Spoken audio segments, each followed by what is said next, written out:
Pues simplemente, como párroco de esta parroquia de Santa Teresa, daros la bienvenida a todos los que queréis participar hoy en este acto con el que de alguna manera inauguramos los actos de la Semana Santa. Dar las gracias a quien va a hacer el pregón, don José Luis Solano. Dar la bienvenida a todos los que nos acompañáis desde el Ayuntamiento, autoridades, miembros de la Hermandad de la Virgen de la Soledad, y simplemente le doy la palabra a don Andrés, que nos va a presentar al pregonero.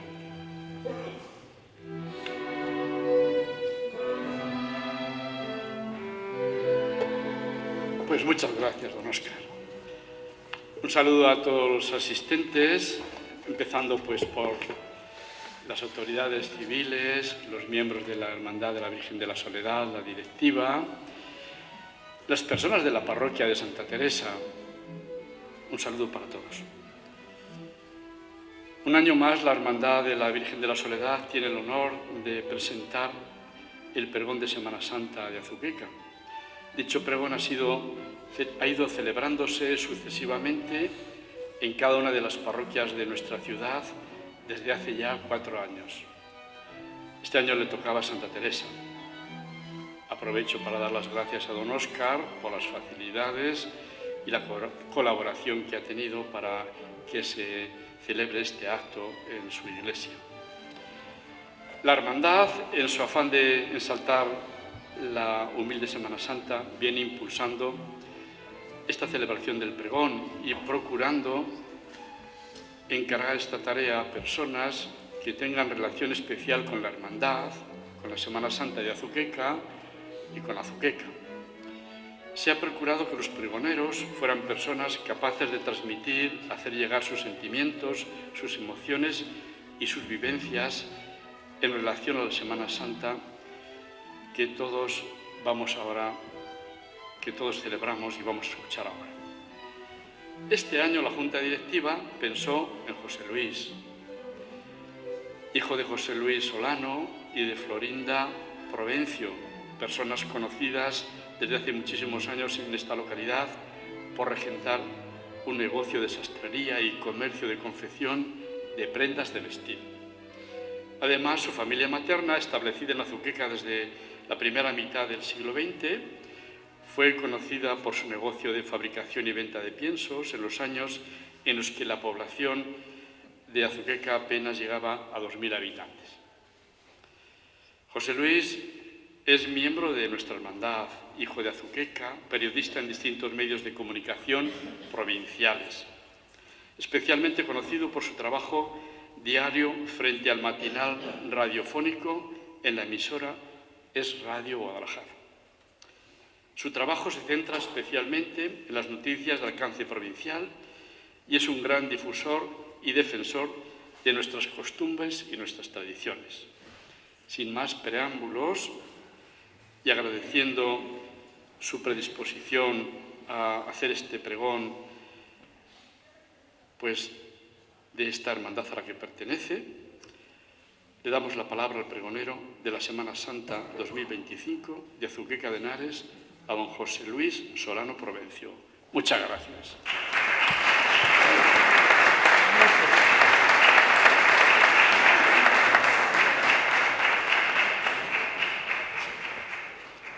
Gracias y buenas tardes, don Andrés Martínez, abad de la Hermandad de la Virgen de la Soledad, párrocos y sacerdotes asistentes, don Félix París, presidente de la Hermandad, miembros de la Junta Directiva, hermanos y hermanas mayores, autoridades locales, hermanos de la Virgen de la Soledad y público en general.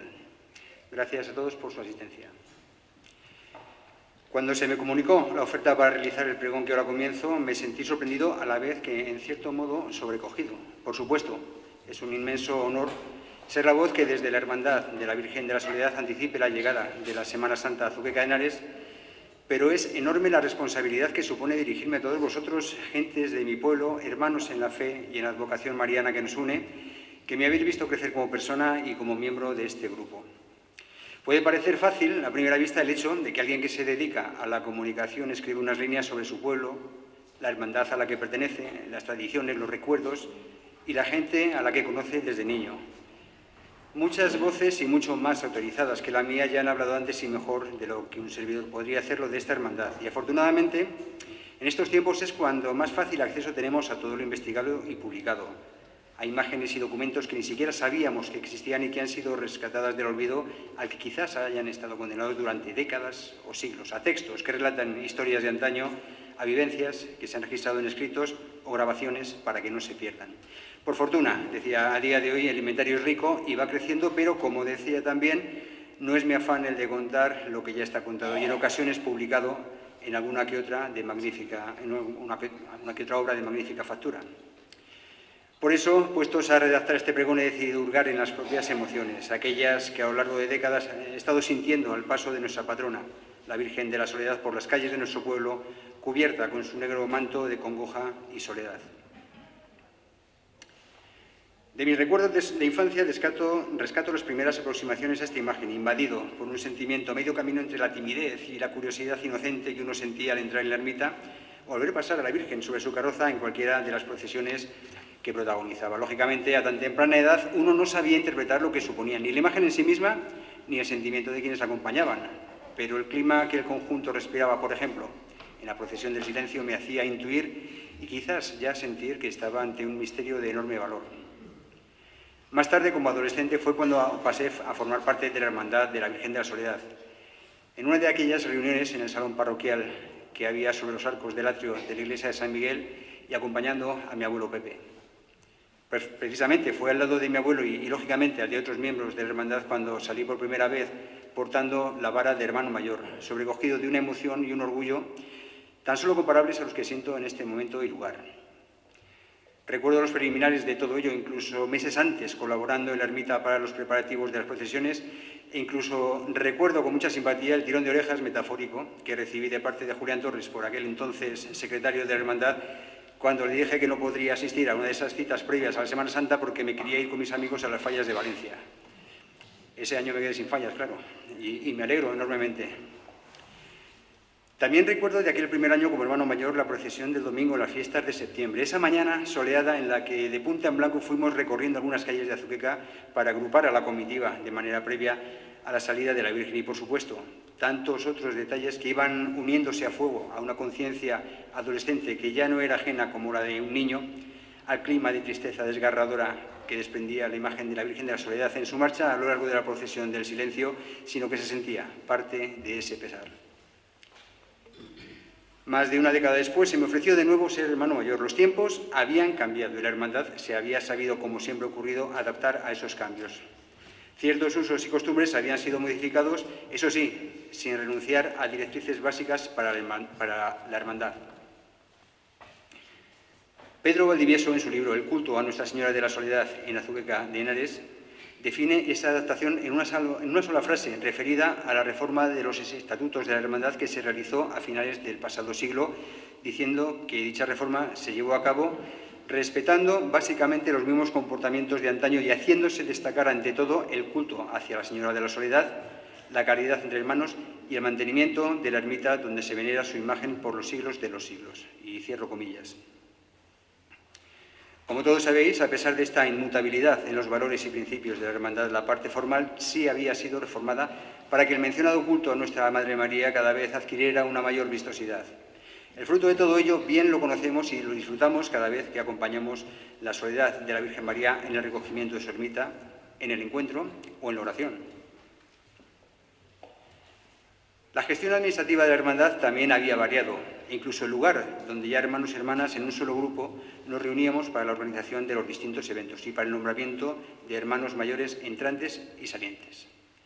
En esta nueva sede, el salón parroquial perteneciente a la iglesia de San Miguel Arcángel, en que ahora nos reunimos, mi vecino Camilo me pasó la vara que recibí con su abrazo en esta segunda ocasión en que la hermandad me honraba como hermano mayor.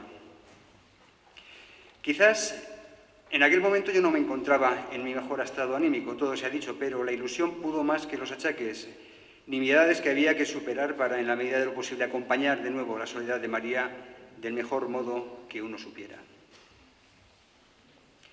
Ese año recuerdo a mi sobrino Miguel, ahijado mío, entonces un niño, carraca en mano, esperando la salida de la Virgen en el Parque de la Ermita, la mañana del Viernes Santo. Recuerdo el momento de la ofrenda en una de las celebraciones en la iglesia de la Santa Cruz. Trini, Bonilla y yo, cada uno con su vara, avanzábamos y hacíamos una instantánea que quizás jamás hubiéramos sospechado en ninguno de los numerosos años en los que compartimos aulas en el colegio Giovanni Antonio Farina. Por cierto, nuestra concejala Charo Martín no andaba muy lejos de nosotros en aquellas aulas, ¿verdad? Y también recuerdo de una manera muy vivida, así, de nuevo, la procesión del silencio.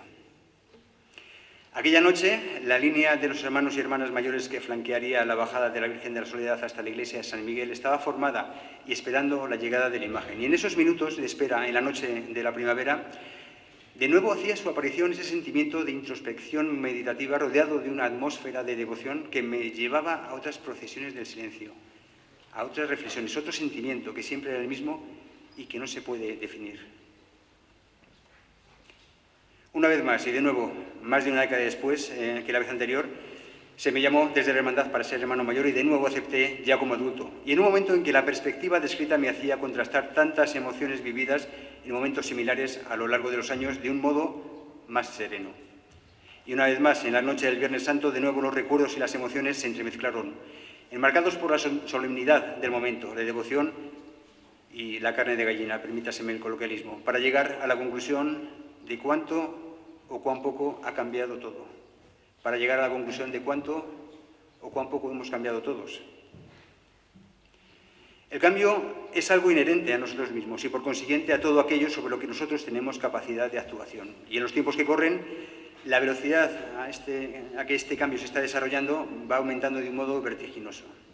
Los hermanos más jóvenes podéis daros cuenta de ello en aspectos que os resultan más próximos dada su actualidad, y los hermanos de mayor edad en otros que seguramente tienen más que ver con matices más relacionados con el entorno que hace tiempo conocisteis aquí en nuestro pueblo. Considero que me encuentro entre unos y otros, y de todos trato de aprender. Por eso ni me resisto al cambio, ni dejo de recorrer algunas calles de mi pueblo echando de menos muchos de los detalles que lograron conformarlo. Viejas casas de adobe, algunas semiderruidas, todo se ha dicho, campos de cereal que verdean ya en los primeros meses del año y a los que se llegaba en unos minutos desde el centro del pueblo, espacios abiertos, niños por las calles jugando en grupo, el trasiego de la bajada a la fábrica, noches al fresco, las fuentes de Azuqueca, tantas cosas.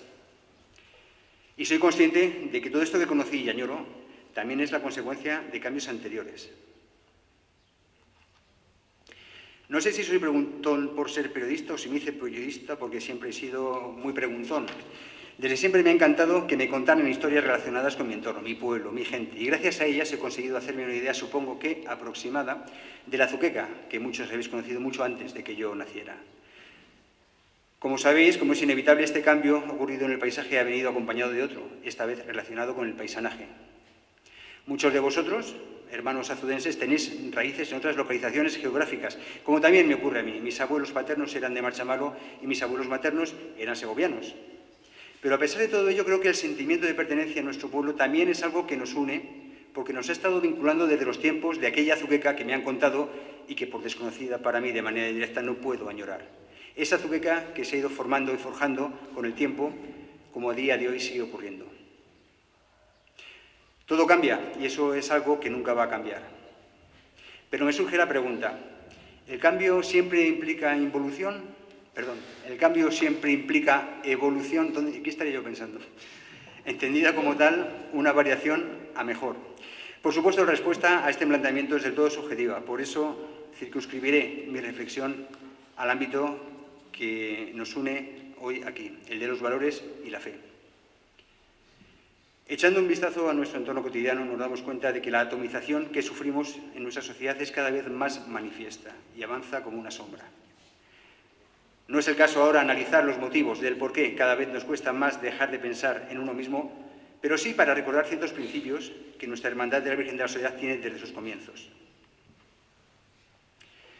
La representación de la soledad de María hasta la resurrección de Cristo parece tener origen en la creencia de los antiguos peregrinos que iban a Tierra Santa y que defendían que tras la pasión y muerte de su hijo, la Virgen María se retiró en completa soledad a un lugar próximo al Calvario.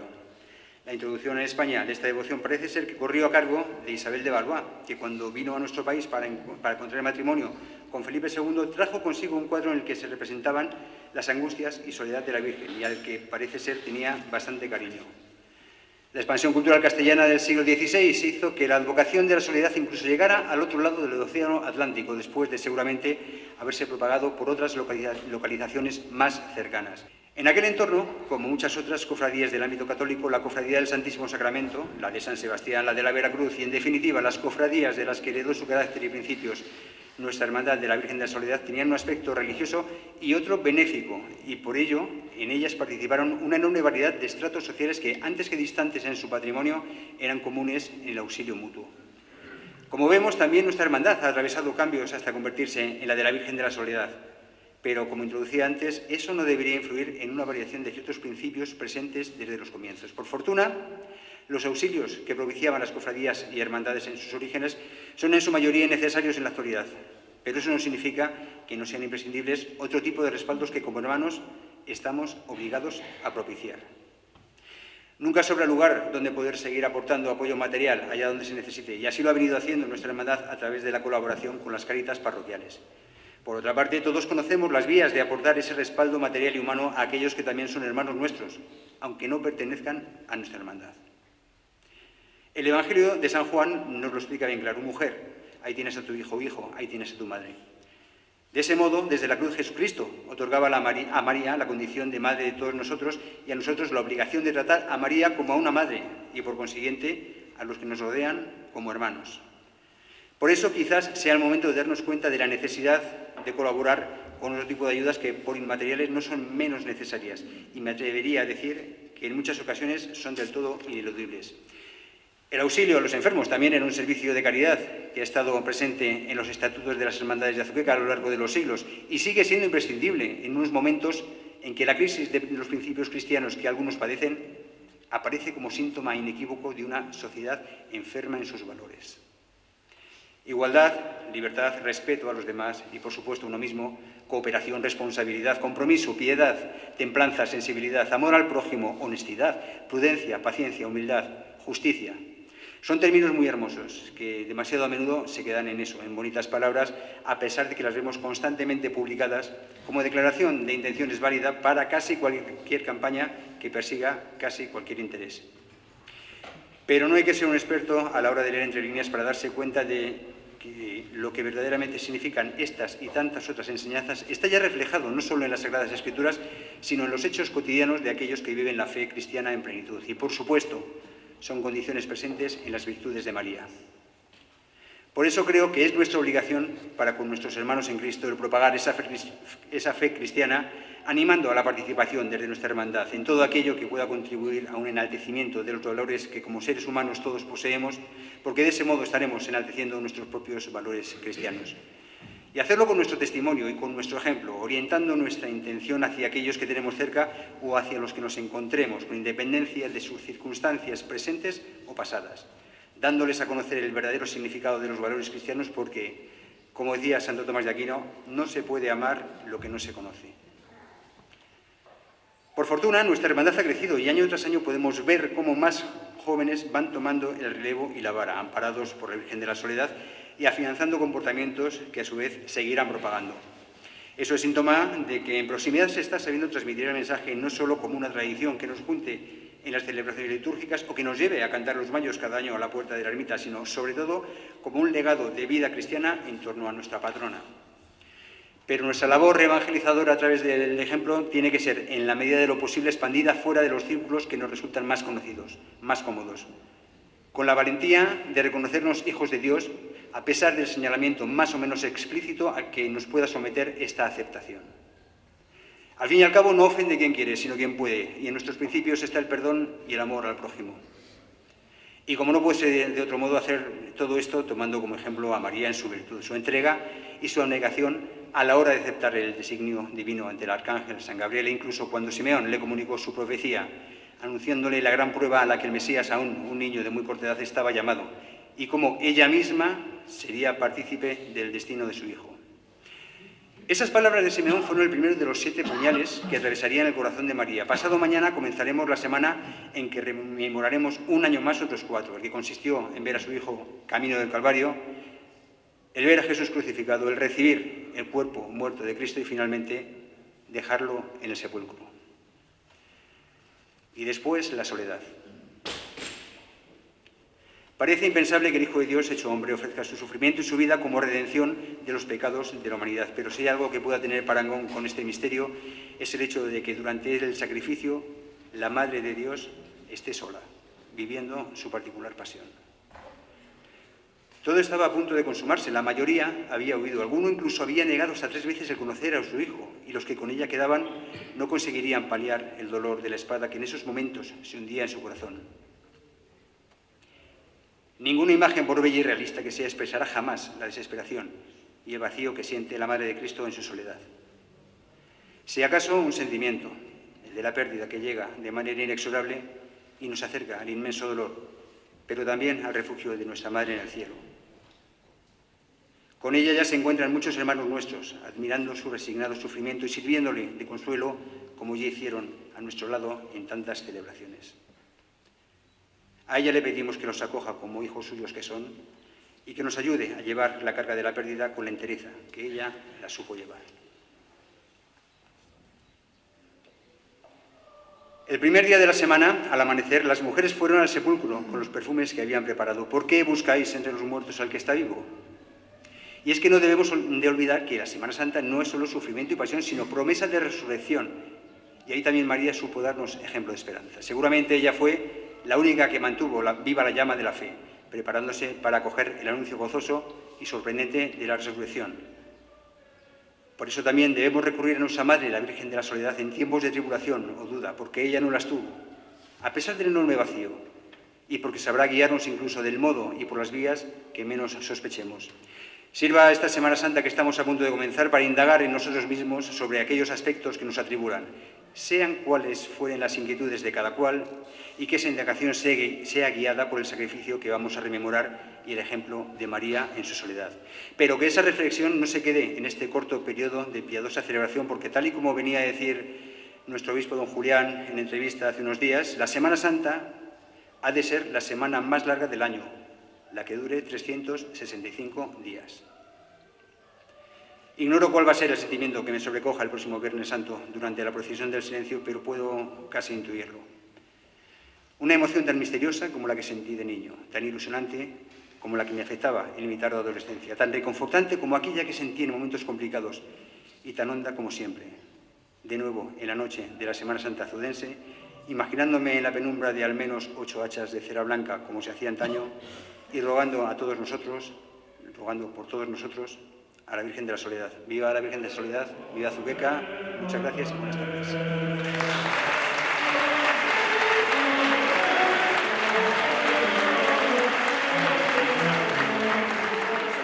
Vamos, esto, para que tenga recuerdo de todos nosotros. Pues muchísimas gracias a todos de nuevo por asistir.